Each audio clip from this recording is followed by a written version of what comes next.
It's alive! Alive! Of course, we have to start with that. The most famous mad scientist line of dialogue in history from the original Frankenstein, because our show today is all about mad scientists. Frankenstein.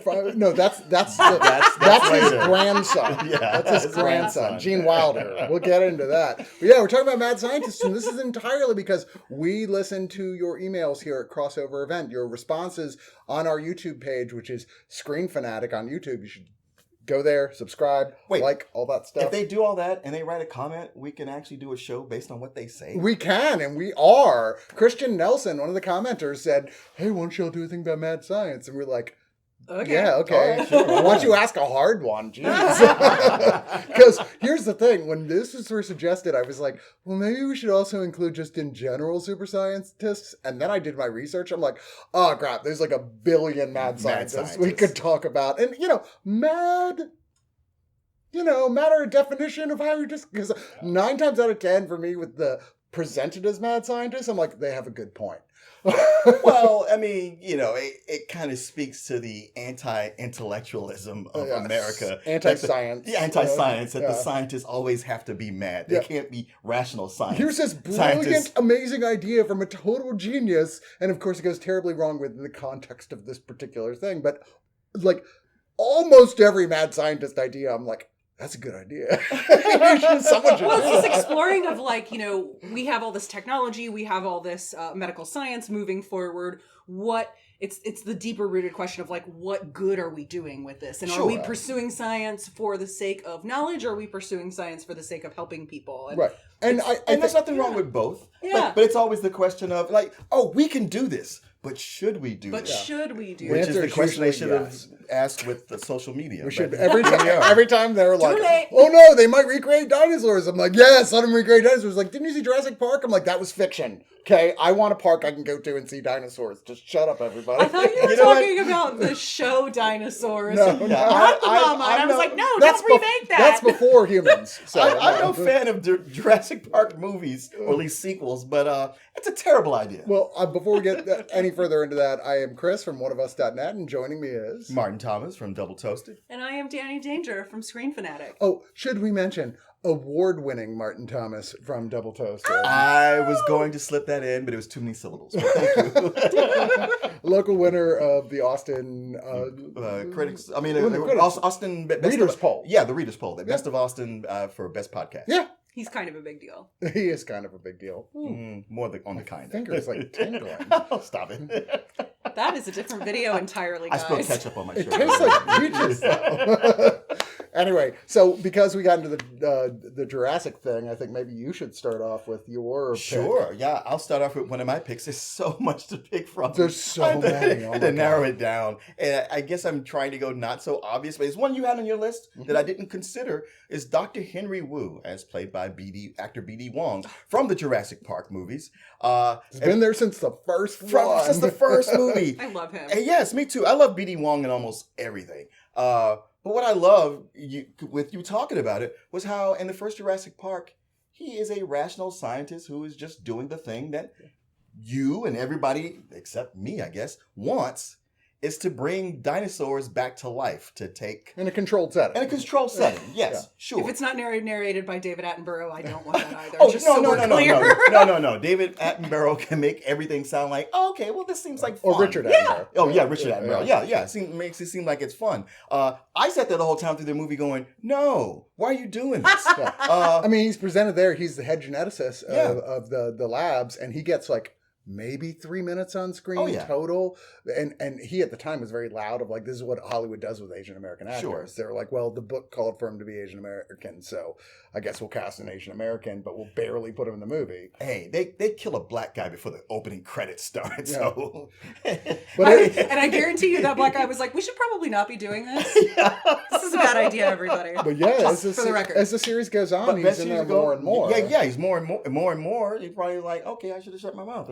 Things working out. But I love, I don't like Jurassic World at all. I think it's a really dumb movie. Yeah.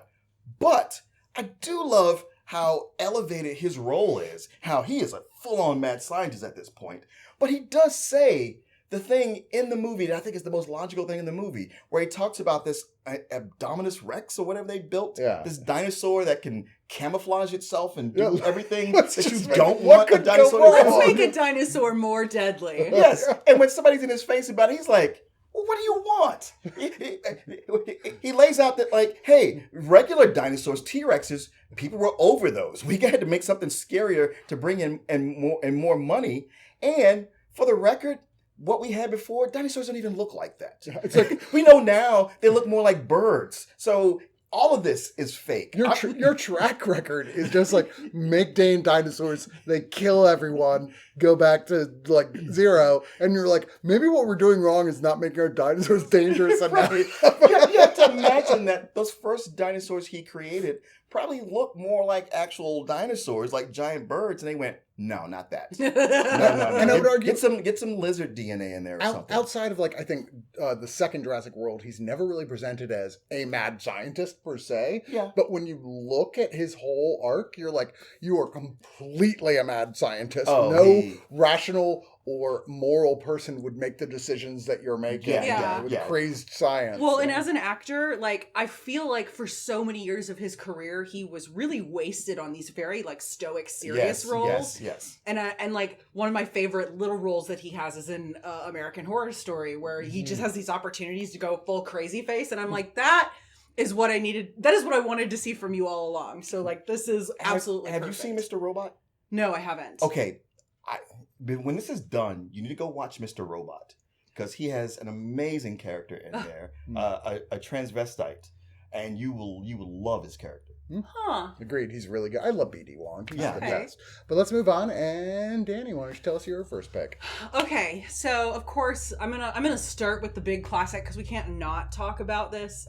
Obviously, it's gonna be Dr. Frankenstein from Young Frankenstein. Yeah. Be clear, Frankenstein. Frankenstein's grandson. I can quote the movie from beginning to end, as can so many people. People I trust. I just remember, what knockers? Well, my favorite, and I find myself singing this a lot while I'm like in the kitchen or messing around. I sing this to my dog a lot. Is I ain't got nobody, and nobody cares for me. And Peter Boyle's the monster with putting on the Ritz when he gets his line. Madeline Kahn. Oh my god, it's just Madeline Kahn, Terry Garr. Mm-hmm. I mean, it's just Marty Feldman. Yeah. The cast is perfect. Mm-hmm. They do a lot of really great. They still sort of maintain this idea of what of some of the things that the original 1930s Frankenstein movie covered. James Whale. The James Whale film and the Mary Shelley novel, but it's so much fun, and it's such a good time, and just like his character, like the crazy eyes and the crazy hair, and which you'll appreciate it better if you watch it right after you watch the original Frankenstein. Absolutely, because I mean you have to remember this came out. Do you have to watch Frankenstein and the Bride of Frankenstein? I don't think you have to, but can't hurt. Yeah. I mean, for one thing, Bride of Frankenstein is one of the greatest movies of that period, made across the board, much less horror. But like, it so directly sends up moments from that film that you'll get a little bit more. You don't have to. You don't have to, but it can't. But why wouldn't you? Like, why do you hate yourself? Yeah. I mean, it's you're worth it. I mean, between that and Blazing Saddles, like competition for Mel Brooks' best in my mind. You know, like it's hard. 61 it's hard to pick one over the other. And you don't have to, because they're two totally different genres. Yeah. But just the idea that when somebody calls him Frankenstein, he's correcting it's Frankenstein. Yeah. The idea that like I'm separating myself from my crazy grandfather. Yeah. But the name isn't changed so much that we still know, dude. Yeah. It's just like the portrait of his crazy grandfather who's like... and Igor is now Igor because it's Marty Feldman and he's got the giant popped out eyes and everything. You're like, oh, all that stuff is brilliant. Wasn't your hump on the other side? But that whole story of like Frankenstein is, I mean, people argue, and it's just an argument. I'm not going to say for sure because there were lots of writers before Mary Shelley that were experimenting with science fiction, but her book Frankenstein, although it took a while before it really caught on, is generally considered the first masterwork of science fiction. Right. So she's often looked at as like the grandmother of science fiction, if you will. Yeah. You know. Which I thought was really funny. Somebody posted today about, like, there's a headline that's like, so-and-so actor is going to play the monster in Mary Shelley's novel. And I was like, and everybody's like, is it Lord Byron? My favorite version of Frankenstein is Gothic by Ken Russell, but it's not for everyone. I'm just saying. There's so many reimaginings of the Frankenstein mythos. Sure. I just watched like, Kenneth Branagh's one recently, which is not great, but it is expensive, and it's got Robert De Niro as the monster. yeah. It's got little things here and there. It's got little things, But yeah, you're right. It's not great. little things. Yeah. Robert De Niro talking about his own movie. I would certainly recommend. I mean, obviously, like, Young Frankenstein is so influential on. I mean, because it's one of those movies that, like, when you're a kid, you get introduced to it because, like, one of your friend's parents are drinking and they've had enough to drink that they want to put something on that the kids will appreciate and that they'll enjoy. Is this okay for kids? Like, yeah, it's totally I'm fine. sure it's fine. It's Mel Brooks. It's always good for kids. Any of the jokes they're not supposed to get will just fly over their head. I can speak from personal experience. And that's another great thing about watching the movie is that, like, every time you watch it, something new pops up and you're just like, oh, wow. There's such a great appreciation for for James Whale's to Frankenstein, Frankenstein and Bride films. It's a love letter spoof, It not really a is. not a That's true. hating spoof. Yeah. Because the originals are really kind of perfect, and the original story was groundbreaking. Yeah. And also, Frankenstein was right. Sorry, like Yeah. he was right. Whale was It's one of the ones I'm going to go like he was right. Like they bringing the dead back to life is a very noble idea. Maybe you shouldn't have done it with, like, a GoFundMe. Is all I'm saying. But yeah, and what was his brain? I don't know, Abby something. Yeah, Abby Normal. So good. Abby Normal. Abby someone. Which is a direct play on something from the original films. So, Yeah. although I True. believe that's in Bride of Frankenstein, not Frankenstein, but I can't remember. It's been a little while. Yeah. But It's so good. I'm going to move on to my favorite mad scientist ever in films is Dr. Herbert West from the Reanimator movies, played by Jeffrey Combs, also one of my favorite character actors. My God, and one of the best things about the show Enterprise, Star Trek Enterprise, is that he plays an Andorian, the blue guys with the antennas, who is like such a dick, but you love him by the end of the thing. He's just so great at that stuff. But here he's the ultimate super intense mad scientist. He's so into this idea of, once again, bringing the dead back to life. And it helps that this film, which is directed by Brian Hughes and now produced by Stuart Gordon, who would go on himself to direct the two sequels to it, which are also not bad, not as good as the original, has this incredible score. This just thing that, like, just one of the best horror movie scores of all time that just kind of keeps you going. And that the gore is wildly creative and super excessive. And of course you have the ultimate scream queen who ever lived, Barbara Crampton, playing the lead female role in this. And she is tremendous in this role. But either way, this is an example of a mad scientist. Like, even though, like, I agree with the whole, like, we should figure out a way to, like, make it where no one ever dies. Dude, you're going about this totally the wrong way. You're like, he's like injecting green glowing fluid into things that have been dead for a while, and they turn into zombies and freak out and attack people and rip them apart. And he's like, well, I guess we'll just try injecting it again. See what happens this time. First you don't succeed. Yeah. It's all about persistence. But if you've never seen this movie, it is a comedy horror. It's very, very funny, but you have to have a high tolerance toward extreme amounts of gore. There is one of the most famous scenes in horror movie history is where a guy who's been resurrected, who is like sort of the film's nemesis, had his head chopped off. So he's walking around holding his own head. And Barbara Crampton is strapped to a table and he performs oral sex on her holding his head to do it. And wow, it's not sexy.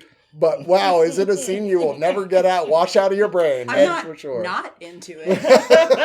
It makes the whole term giving head a whole new definition. No, it's fun. The first time you see it, you're like, they are not gonna. They did it. Oh, come They on. just Oh, did it. wow. Okay. Yeah. It's done. But it is, I think, like top 10 horror comedies ever made for me. But, Martin.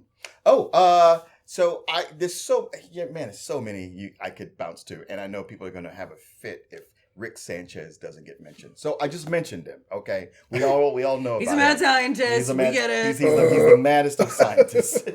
And yet somehow he's almost always right. But no, I would go with from from the earliest of mad scientists from my childhood, from the comics, would be Dr. Otto Octavius. Oh, yeah. Also known as Dr. Octopus, Spider-Man's #1 villain before they kind of moved the Green Goblin to that slot. Yeah, he kind of like moved up the... Yeah. I've always been a bigger Doc Ock fan. Yeah, I always thought that was his main, his arch nemesis. To be fair, in the last 25 years, Doc Ock has had many more interesting things to do in Spider-Man than Green Goblin. That's true. Yeah. That is true. That is true. Now there's so many different iterations. Not just slightly tweaks on Dr. Octopus's origin. Perhaps he was abused as a child, or sometimes he's Peter's professor, and sometimes he's just a guy who was a scientist who was a dick. Yeah. Sometimes he's just a dude trying to date your aunt. Yeah. Yeah. Almost always it comes back to that. Yeah. I will say, and this will be an unpopular opinion, my least favorite iteration was what was done with Spider-Man 2, where it was the whole thing of like, oh, he has a wife and he's sad. He turns evil partially because his wife died. I know. But that was a whole thing that was kind of taken from Mr. Freeze from the Batman animated series. It's like, well, the whole trope of like someone has to die for you to go evil is really misleading. Like, I don't know if you've seen The World, but there's a lot of evil that is committed by people has who nothing haven't to do with lost that. a And to be day. fair, in Spider-Man 2, he doesn't go evil at all until the chip malfunctions, which the new Spider-Man, just recently reiterated in case you forgot that Doc Ock is actually a good man. Yeah. The chip just ended. The arm AI took over his brain. right. Yeah. My preferred Doc Ock the is... little bitty chip in the back of his head. Yeah. They changed all that. And somehow these... Have you had one of those? Retcon. This whole Have you thing had one of those where weird like, challenge hey, chips? I've created these magnificent arms for this artificial sun. Hey, wait, those arms could actually be used for paraplegics. And this sun thing, that's fine, but let's talk about those arms. Nope. All about the sun. I'm going to rob a bank. Yeah, the whole rob a bank. That made no sense for that character because I was like, you're gonna rob a bank and then do what? I really appreciated when they did like the whole Superior Spider-Man Doc Ock. Oh no, I love that. Yeah, because to me, like the ultimate Doc Ock mad scientist sort of fits in with the idea that like he's really, really smart and he feels possessed to do everything better, to be the best at everything. It's a matter of pride and ego. So that makes a lot of sense to me. Yes. And in most iterations, he feels underappreciated. Yes. He's so smart. That's his motivation. He has to deal with these idiots everyone who are holding him back. Everyone in him is so dumb. Yes. But Superior Spider-Man, where he takes over Peter Parker's body with his brain, and even though he's an asshole, he does a much better job. I'm gonna fight crime better. He's like, oh yeah, I got spider powers now. I'm gonna prove that I could be a better Spider-Man than he ever was. Because his motivation was always just being the best at something. Yeah. And that to me makes more sense with his that motivation makes so much the most sense for a character like Doc Ock and all mad scientists, right? It's the pursuit of knowledge and science and forward thinking, but for all the wrong reasons. Sure. Or taking the human equation out of it.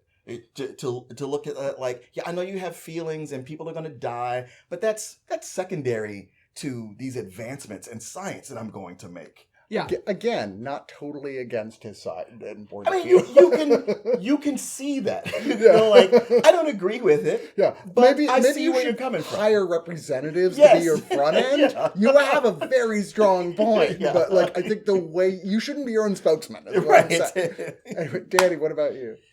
So I would say that again with like just hopping on the Frankenstein bandwagon. I'm such a huge Frankenstein fan, if you can't tell. Like every year for Halloween, I dress up as a different version of the bride. You should have seen her at Oktoberfest. She's like, "What kind of beer cup do you have there?"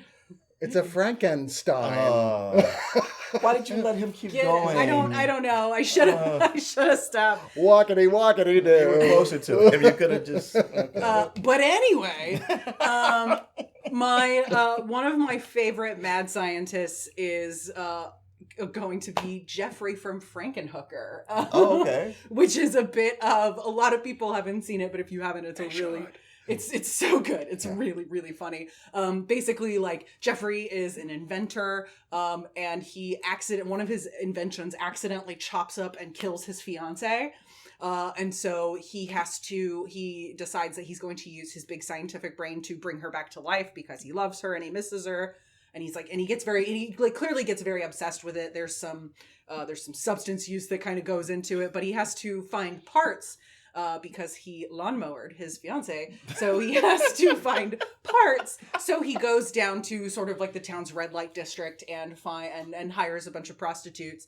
And I'm a hugely sex positive person, and I actually feel very passionately about sex worker rights. And so I went into this movie being like, this is going to be really problematic.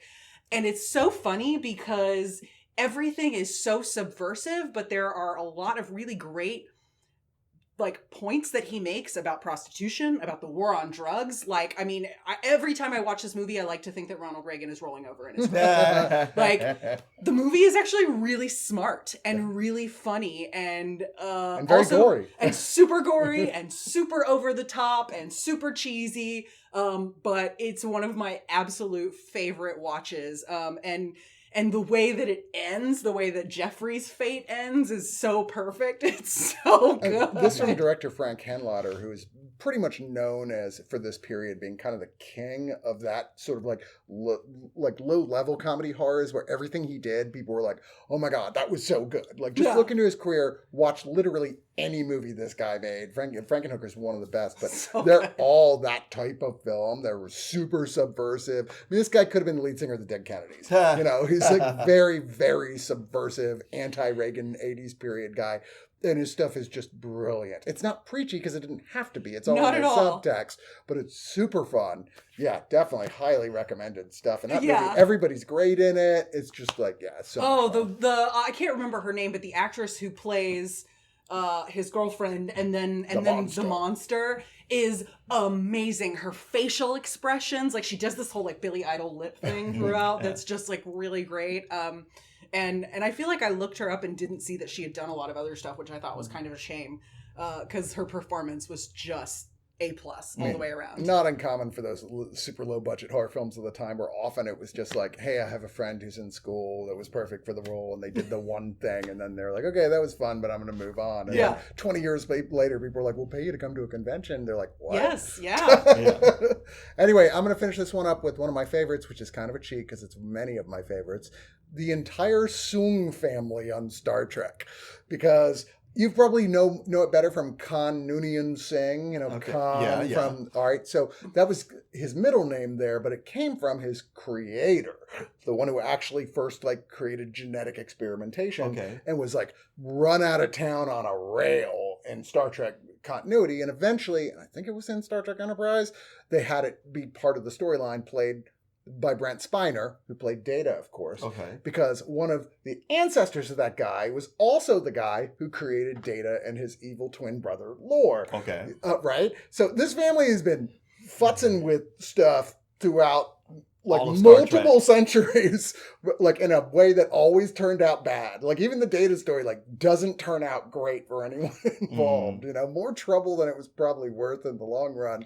But definitely a mad scientist. He's always on the outskirts. He's always working illegally. Just recently in Picard season 2, we see an even like another ancestor of him, played by Brent Spiner again, who's like first trying to create like, at this point, this is post-Khan and the creation of that, but now he's just trying to create new life entirely from, like, based on building genes together, not necessarily engineering a better human. That's a big part of both seasons in some ways, but mainly season 2. But yeah, he's like, for Star Trek, he's the ultimate mad scientist in the background of almost every show. He's like always there somewhere, like something is happening because of him. And even in the newest show, Strange New Worlds, which, by the way, if you're not watching, so good, is maybe the best so far, I think, of all the new stuff. It certainly has the best hair. Anson Mouncer, a friend of mine, How does he do that? A friend of mine, Tim, who runs Nakatomi Studios. He just went to the barber to get his hair cut just like Anson. Tim's had that haircut for years. Yeah, but it's a little more pronounced pompadour. How does he walk in doorways with Anson Mount is so great in that show as that character. Everybody, he started in Discovery playing it, and everyone was like, please give us the Captain Pike. We want the Captain Pike show. And then they did it, and we're all like 3 episodes in, and we love it, and thank you. But anyway, yes, I'll be happy when Brent Spiner keeps coming back as various iterations of some. Hey, we haven't seen one yet in Discovery, who is 1,000 years in the future, where like there's been no mention yet, so there's got to be a descendant in the future that for whatever reason there's zero genetic drift from like 1986, and they still look exactly the same. Strong genes. But totally into it. Anyway, that is it for this episode. Please check out Martin at Double Toasted, where the award-winning Double Toasted, and check out Danny at yet to be awarded, but certainly deserves it, belleoflostsouls.net. I will take cookies if you... Cookies is an award. Yeah. I'll take cookies. I didn't even get cookies. Please send cookies. And check out me at oneofus.net, where you can also watch the bonus video for this one, where we talk about yet more mad scientists. Oh my God, we have a bunch of shit that we're just going to lightning round it off, because, oh my God, there were so many. There were so many Crazy that I'm amounts. like, had to fight myself. Who am I going to talk about? There's so many I want to talk about, so we'll talk about a few of them on there. You can only watch that bonus video if you're a subscriber at oneofus.net.